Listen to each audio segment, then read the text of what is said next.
দশম শ্রেণীর প্রিয় শিক্ষার্থী S Haldar sir YouTube channel থেকে তোমাদের সবাইকে স্বাগতম। আজকে তোমাদের একটি নতুন ভিডিও নিয়ে এসেছি, গণিত মাধ্যমিক পরীক্ষার্থী 2026 দ্বিতীয় ইউনিট টেস্ট 2025। অধ্যায়ের নাম হচ্ছে কষে দেখি 13 ভেদ। ভেদের অঙ্কগুলি আজকে আমরা এই ভিডিওর মাধ্যমে দেখব।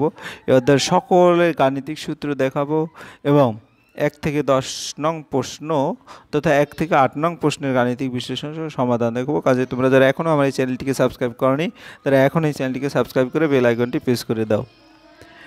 দ্বিতীয় ইউনিট টেস্টের সিলেবাস তোমরা দেখতে পাচ্ছ। আমি 11 তোমাদের দেখিয়েছি, 12 দেখানো হয়ে গেছে। আজ হচ্ছে তোমাদের 13 চ্যাপ্টার, আজকের প্রথম পার্ট 1 থেকে 8 পর্যন্ত যে অঙ্কগুলি আমরা দেখাবো। তাই এক্ষেত্রে তোমরা যদি একটু লক্ষ্য করো, এটা কিন্তু বীজগণিতে টোটাল 7 মার্ক থাকবে। তার মধ্যে ভেদ আলাদাভাবে একটা পাঠ হতে পারে, অথবা তোমার এই যে যেমন ভেদে টোটাল এক চলক বিশিষ্ট আর ভেদ এই দুটো মিলে টোটাল যে প্রশ্নগুলি আছে সেটার আলাদা এখানে দিয়ে দেওয়া আছে। যাই হোক, এখন আমরা সরাসরি প্রশ্নগুলি দেখি। 1, 2, 3-এ 3টি প্রশ্ন, 4-এ 3টি প্রশ্ন, 5-এ 4টি প্রশ্ন, তারপর 6-এ 3টি প্রশ্ন এবং 7-এ 2টি প্রশ্ন, 8-এ 1টি প্রশ্ন। আমরা 7 পর্যন্ত দেখাবো, ঠিক আছে? 1 থেকে 7 পর্যন্ত অনেক প্রশ্ন হবে তাতে। যাই হোক, সরাসরি চলে যায় সমাধান পর্বে ভেদ সম্পর্কিত কিছু গুরুত্বপূর্ণ তথ্য বা সূত্র।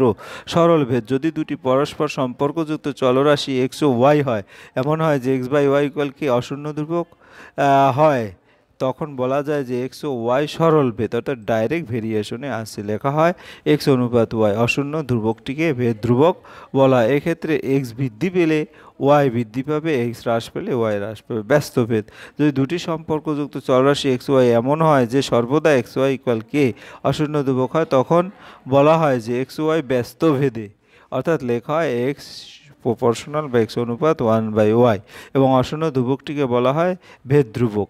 এক্ষেত্রে এক্স বৃদ্ধি পেলে ওয়াই হ্রাস পাবে, এক্স হ্রাস পেলে ওয়াই বৃদ্ধি পাবে। যৌগিক ভেদ: যদি একটি চলরাশি অন্য একাধিক চলরাশি গুণফলের সঙ্গে সরল ভেদে থাকে, তবে প্রথম চলরাশি অপর চলরাশির সঙ্গে যৌগিক ভেদে জয়েন্ট ভেরিয়েশন আছে বলা হয়। যেমন ভি সমানুপাতিক টি এবং ভি প্রপোর্শনাল 1/p, তাহলে হবে ভি সমানুপাতিক আর টি বাই পি। এক্ষেত্রে বি টি পি এর সাথে যৌগিক ভেদে আছে। যৌগিক ভেদের উপপাদ্য: এক্স ওয়াই জেড 3টি চল এমন যে এক্স অনুপাত ওয়াই এবং জেড ধ্রুবক এবং এক্স অনুপাত জেড তখন ওয়াই ধ্রুবক, তাহলে এক্স অনুপাত ওয়াই জেড হবে, তখন ওয়াই ও জেড উভয় পরিবর্তিত হয়।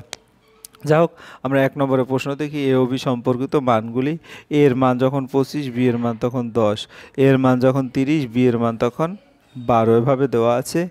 তাহলে এ ও বি এর মধ্যে কোন ভেদ সম্পর্ক থাকলে তা নির্ণয় করবো এবং ভেদ ধ্রুবকের মান লিখি। দেখি এ বাই বি, এ 25 ডিভাইডেড 10, আমরা যদি 25কে 10 দিয়ে ভাগ করি 5/2 হবে, ঠিক আছে? আবার 30কে 12 দিয়ে ভাগ করলেও 5/2, আবার এটাকেও 12 দিয়ে ভাগ করলে 250কে 100 দিয়ে ভাগ করলেও 5/2, অর্থাৎ প্রতি ক্ষেত্রেই 5/2, অর্থাৎ 5/2 হচ্ছে ধ্রুবক। তা এ বাই বি ইকুয়াল ধ্রুবক, অর্থাৎ এ সমানুপাতিক বি হবে, কারণ আমি প্রথম যে শর্ত ছিল সেই শর্তে পড়েছি। এরপর আমরা 2 নম্বরের প্রশ্ন দেখি। এক্স ওয়াই দুটি চল এবং তাদের সম্পর্কের মানগুলি: এক্স হচ্ছে 18, ওয়াই হচ্ছে 3, এক্স হচ্ছে 8, ওয়াই হচ্ছে 17/4। তাহলে আমি যদি দুটো গুণ করি, 18 গুণ 3 অর্থাৎ 8 3 18 54, যেমন এই 54 আসছে, ঠিক আছে? আবার 8 ইন্টু 27/4, এই যে 8 আর এই 27, এটা গুণ করব, এটার সাথে এটা গুণ করব, এটার সাথে এটা গুণ করব, সবগুলোই 54 আসে, অর্থাৎ এক্স ওয়াই ইকুয়াল 54 একটা কনস্ট্যান্ট টার্ম। তো এটা কিন্তু ব্যস্ত ভেদে আছে। আমার দ্বিতীয় যে শর্ত, এক্স ওয়াই ইকুয়াল ধ্রুবক, দ্যাট মিনস এক্স অনুপাত 1/, সুতরাং এক্স ওয়াইয়ের মধ্যে ব্যস্ত সম্পর্ক আছে। আশা করি বুঝতে পেরেছো। এবার 3 নম্বরের প্রশ্ন।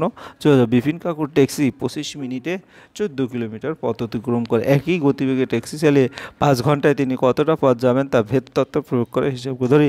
প্রয়োজনীয় সময় টি, অতিক্রান্ত দূরত্ব এস। যেহেতু গতিবেগ স্থির, সময় বৃদ্ধি হ্রাস পেলে অতিক্রান্ত দূরত্ব বৃদ্ধি হ্রাস পায়, সুতরাং টি ও এস সরল ভেদে আছে। এক্স সমানুপাতিক টি, এস ইকুয়াল কেটি, কেটি একটা অসন্ন ধ্রুবক, টি যদি 25 হয়, হ্যাঁ, এর যদি 14 হয়, তাহলে 1 নং সমীকরণ থেকে কে পাবো 14/25। আবার 1 নং সমীকরণে কি এর মান বসালে s ইকুয়াল 14/25 ইন্টু টি। আবার 5 ঘন্টা সমান 5 গুণ 60 অর্থাৎ 30 মিনিট। 5 ঘন্টা আমার এখানে কোথায় আছে, এই যে 5 ঘন্টা। হ্যাঁ, তাহলে 2 নং সমীকরণ টি সমান 30 বসালে দেখা গেছে তোমার এস সমান 168 হয়। বিপিন কাকু এই একই গতিবেগে ট্যাক্সি চালিয়ে 5 ঘন্টা 168 কিলোমিটার পথ যাবেন।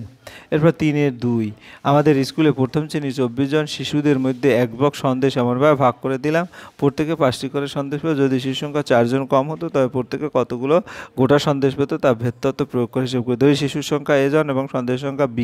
যেহেতু মোট সন্দেশের সংখ্যা স্থির রেখে শিশুর সংখ্যা বাড়লে বা কমালে প্রত্যেক শিশুর পাওয়া সন্দেশের পরিমাণ কমবে বা বাড়বে, সুতরাং এ ও বি ব্যস্ত ভেদে আছে সমানুপাতিক 1/b। এ ইকুয়াল কে ইন্টু 1/b, কে একটু আসন্ন ধ্রুবক, এ ইকুয়াল 24 হলে 24 মানে এই যে, তাহলে এ ইকুয়াল যখন 24 তখন 20/5 হয়, তাহলে 24 equal K into 1/5, K equal 120। আবার এ ইকুয়াল কে এর মানটা যদি বসাই 120 ডিভাইডেড বি, 1 নং সমীকরণ। এখন শিশুর সংখ্যা 4 জন কমলে তখন শিশুর সংখ্যা হতো 24 বিয়োগ 4 অর্থাৎ 20 জন। 1 নং সমীকরণ এ ইকুয়াল 20 যদি বসাই তাহলে দেখা যাচ্ছে বি পাবো কত 6। উত্তর শিশুর সংখ্যা 4 জন কমলে প্রত্যেককে 6টি করে সন্দেশ পেত। একটি পুকুরে কাটতে 50 জন গ্রামবাসীর 18 দিন সময় লেগেছে। পুকুরটি 15 দিন কাটতে হলে অতিরিক্ত কতজন লোক কাজ করতে হবে ভেদতত্ত্ব প্রয়োগ করে ধরি। গ্রামবাসীর সংখ্যা n, দিন সংখ্যা d। যেহেতু মোট কাজের পরিমাণ স্থির রেখে গ্রামবাসীর সংখ্যা বাড়লে বা কমালে দিন সংখ্যা কমবে বা বাড়বে, সুতরাং n ও d ব্যস্ত ভেদে আছে এর অনুপাত। তাহলে এখান থেকে কে 1/d, n ইকুয়াল 50 হলে, কারণ এই যে 50 আর d যদি 18 হয় 18, তাহলে মানটা বসালে কে পাবো 900। আবার n ইকুয়াল 900 ডিভাইডেড d। হ্যাঁ, এটা আবার 1 নং সমীকরণে d ইকুয়াল 15 বসালে, তাহলে দেখা যাচ্ছে n এর মান 60। তাহলে পুকুরটি 15 দিন কাটতে হলে আরও অতিরিক্ত 60 বিয়োগ 50 10 জন লোক লাগবে। এবার 4-1 y কমা এক্স এর বর্গমূলের সঙ্গে সরল বেঁধে আছে। ওয়াই ইকুয়াল 9 হলে এক্স ইকুয়াল 9 এবং এক্স এর মান নির্ণয় করি যখন ওয়াই ইকুয়াল 6। ওয়াই এক্স বর্গমূলের সঙ্গে সরল বেঁধে আছে। Y is proportional root X. Y equal K root X, K একটি variation, K is a variation constant. আবার ওয়াই ইকুয়াল 9 যখন এক্স ইকুয়াল 9, সুতরাং 9 ইকুয়াল কে রুট 9 অর্থাৎ 3k। তাহলে K equal 3, Y equal 3 root X. 1 নং সমীকরণ Y equal 6 বসিয়ে 6 equal 3 root X, root X equal 2। তো এক্স ইকুয়াল 4 উভয় পক্ষকে বর্গ করে পাই নির্ণয় মান এক্স ইকুয়াল 4, ওয়াই ইকুয়াল 6। এরপর আমরা চলে যাচ্ছি 4-2 এক্স ওয়াই এর সঙ্গে সরল ভেদে এবং জেড এর সঙ্গে ব্যস্ত ভেদে আছে। Y equal 4, z equal 5, x equal 3। আবার ওয়াই ইকুয়াল 16, জেড ইকুয়াল 13 হলে এক্স এর মান হিসাব করে লিখি। এক্স সমানুপাতিক ওয়াই যখন জেড ধ্রুবক, জে সমানুপাতিক 1/z যখন ওয়াই ধ্রুবক, এবং এক্স সমানুপাতিক y/z যখন ওয়াই এবং জেড উভয় পরিবর্তনশীল। X equal K into y/z, কে একটু আসন্ন ধ্রুবক। 1 নং সমীকরণ ওয়াই ইকুয়াল 4। তারপরে জেড ইকুয়াল 5 এবং জেড ইকুয়াল 3 প্রদত্ত হলে জেড ইকুয়াল 3। 1 নং সমীকরণ থেকে পাই 3 equal K into 4/5, K equal 15/4। আবার 1 নং সমীকরণ কে এর মান বসালে, 1 নং সমীকরণ এই যেটা, এর মান বসালে দেখা যাচ্ছে কি হয়, 15 × 16, x equal 15y divided 4z, y equal 16 এবং জেড ইকুয়াল 30। 2 নং সমীকরণ থেকে পাই এক্স ইকুয়াল 15 × 16, 4 × 30 অর্থাৎ 6 ইকুয়াল টু এক্স এর মান 2। এরপরে এক্স ওয়াই এর সঙ্গে সরল ভেদ এবং জেড এর সঙ্গে ব্যস্ত ভেদে আছে। ওয়াই ইকুয়াল 5, জেড ইকুয়াল 9 হলে এক্স ইকুয়াল 1/6 হয়। তাহলে এক্স ওয়াই ও জেড এর মধ্যে সম্পর্ক নির্ণয় করা। Y equal 6, z equal 1/5, x এর মান হিসাব করে এক্স সমানুপাতিক যেটা আমরা দেখলাম যে এক্স সমানুপাতিক, এবং এখানে এটা পেয়ে গেলাম। ঠিক আছে, এখন 1 নং সমীকরণ, 1 নং সমীকরণ হচ্ছে এইটা। 1 নং সমীকরণে 1/6 equal K into 5/9, K equal 9/30, K equal 3/10। আবার 1 নং সমীকরণে কে এর মান বসিয়ে x equal 3y divided 100z, এটা 2 নং সমীকরণ। ওয়াই ইকুয়াল জেড এবং জেড ইকুয়াল 1/5, 2 নং সমীকরণে বসালে এক্স এর মান পাবো 9, অর্থাৎ এক্স ওয়াই এবং জেড মধ্যে সম্পর্কটি হলো x equal 3y/10z, x equal 9 হবে তখন, ওয়াই ইকুয়াল জেড এবং জেড ইকুয়াল 1/5। এরপরে 5 নম্বর এক্স সমানুপাতিক ওয়াই হলে দেখায় যে এক্স প্লাস ওয়াই অনুপাত proportional X minus Y. X সমানুপাতিক Y, X equal K Y, X minus Y divided X plus Y. K একটু অশূন্য ধ্রুবক। হ্যাঁ, তাহলে দেখা যাচ্ছে K Y plus Y, K Y minus Y. হ্যাঁ, তাহলে ওয়াই ওয়াই কেটে গেলে K plus one divided K minus one, এটা ধ্রুবক কাজ X plus Y proportional X minus Y প্রমাণিত। এরপরে এ সমানুপাতিক 1/c এবং সি সমানুপাতিক 1/b, তবে দেখাই অনুপাত বি। এ সমানুপাতিক 1/c এটা দেওয়া আছে, ঠিক আছে। তাহলে A equal K one C, K one একটু অশূন্য ধ্রুবক, C equal K one by A, আবার সি সমানুপাতিক 1/b, সি ইকুয়াল কে 2/b। 1 নং 2 নং সমীকরণে যখন কি হ্যাঁ সি এর মানটা বসিয়ে যায় কে 1/a কে 2/b, তাহলে a বাই বি ইকুয়াল কে 1 কে 2, তাহলে এ কে 1/k2 যদি কে ধরি এ সমানুপাতিক বি হবে, প্রমাণিত। এরপর যদি এ সমানুপাতিক বি, বি সমানুপাতিক 1/c, সি সমানুপাতিক ডি, তবে এ ও ডি এর মধ্যে ভেদ সম্পর্ক, তো এ সমানুপাতিক বি মানে এ ইকুয়াল কে 1b, বি ইকুয়াল কে 2/c, সি ইকুয়াল কে 3/d। 1 2 3 সমীকরণ থেকে পাই এ ইকুয়াল কে 1b, কে 1 কে 2/c, কে 1 কে 2/k3 ইন্টু ডি, অর্থাৎ টোটালটা কে/ডি। তো এ ইকুয়াল কে/ডি, এডি ইকুয়াল কে, তাহলে এডি ব্যস্তভেদে আছে। এরপর 5-এর 4 এক্স সমানুপাতিক ওয়াই, ওয়াই সমানুপাতিক জেড, জেড সমানুপাতিক ধ্রুবক, তিনটির মধ্যে সম্পর্ক নির্ণয়। কে 1y, ওয়াই ইকুয়াল কে 2z, হ্যাঁ জেড ইকুয়াল কে 3x। 1 2 3 নং সমীকরণ গুণ করলে দেখা যায় এক্স ওয়াই জেড, ডান পাশেও x Y Z into k 1 কে 2 কে 3, অর্থাৎ এক্স ওয়াই জেড কে 1 কে 2 কে 3 মান হচ্ছে 1, অর্থাৎ ভেদ ধ্রুবক, তিনটির গুণফল 1। এরপর আমরা 6 নম্বরে যাই। এক্স প্লাস ওয়াই অনুপাত এক্স মাইনাস ওয়াই হলে দেখায় যে X square plus Y square অনুপাত X Y. X plus Y অনুপাত এক্স মাইনাস ওয়াই, তাহলে x plus Y equal K into X minus Y, K একটু অশূন্য ধ্রুবক। তারপরে সাইড চেঞ্জ করে নিচে নিয়ে আসলাম, অর্থাৎ এটা নিচে চলে আসলো। তাহলে x plus y divided x minus উভয় পাশে বর্গ করলাম, বর্গ করে তারপর যোজন বিয়োজন যোগ ভাগ প্রক্রিয়া প্রয়োগ করে পাই, একবার যোগ একবার বিয়োগ। তাহলে দেখা যাচ্ছে কি x plus y whole square plus x minus y whole square, x plus y whole square minus x minus y whole square, এরকম। হ্যাঁ, তাহলে এখানে মাইনাস হবে, ঠিক আছে। তাহলে উপরে 2 into X square plus Y square আর নিচে 4xy সূত্র যেটা। তাহলে এখান থেকে যদি আমি 2 2 কেটে দিই, X square plus Y square divided 2xy, অর্থাৎ এই এক্স ওয়াইটা ডান পাশে গেলে X square plus Y square সমানুপাতিক এক্স ওয়াই।